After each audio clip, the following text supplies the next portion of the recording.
चाहिए और मेरा यही कहना है कि 7 सिफारिशें Please speak. Your speech will go on record. सभापति महोदय. Nothing is going on record. No, please. Dr. Thank you, Deputy Chairman, sir. On behalf of my party, Patali Makkal Katchi PMK, I rise to support this bill.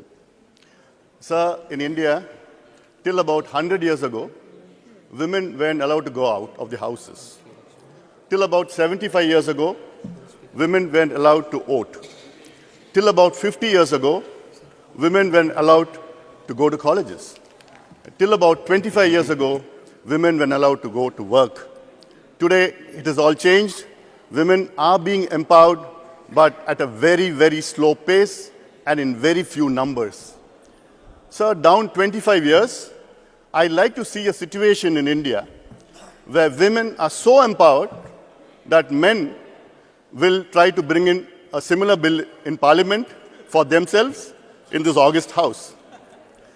Sir, after the 73rd and the 74th constitutional amendment, brought in 1992 and 93, we had the first local body elections in 96. During that elections, many of the party cadres had made their wives, their daughters, and their mothers as panchayat presidents or samiti presidents or district zilla parishads, thinking that they could control them through proxy. But then I saw after 2 years, the women acted independently. By the end of their tenure, they did wonderfully well in their positions they held, and some of them got re-elected again and went on to become MLAs and MPs and ministers. So if you give women an opportunity, they definitely will excel in whatever they are doing. So I have two requests to the government. One, to kindly bring in the OBC representation in this bill. Either today or at least during the winter session, bring in an amendment so that OBC women are equally represented, because they comprise 60% of Indians' population, and without the empowerment of OBC women, India can't develop. Second, sir, we have three pillars of democracy: the legislature, the executive, and the judiciary.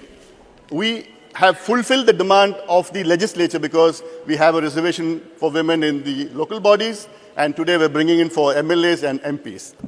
I kindly request the government to bring in reservation for women in the executive as well as the judiciary also.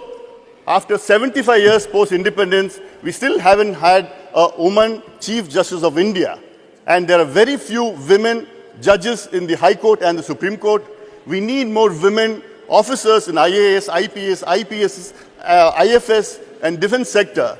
And definitely we need, so the government should bring in an act, an amendment, constitutional amendment, so that women are empowered in the executive as well as the judiciary.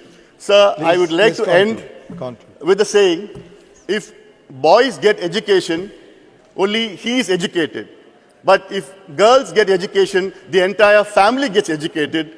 And I would urge upon the government to empower women, respect them, and give them empowerment in all sections of society. And that is when India will become a developed country. Thank you very much. With these words, I support the 128th Constitutional Amendment Bill 2023. Thank you, sir. Thanks for confining yourself to time, please.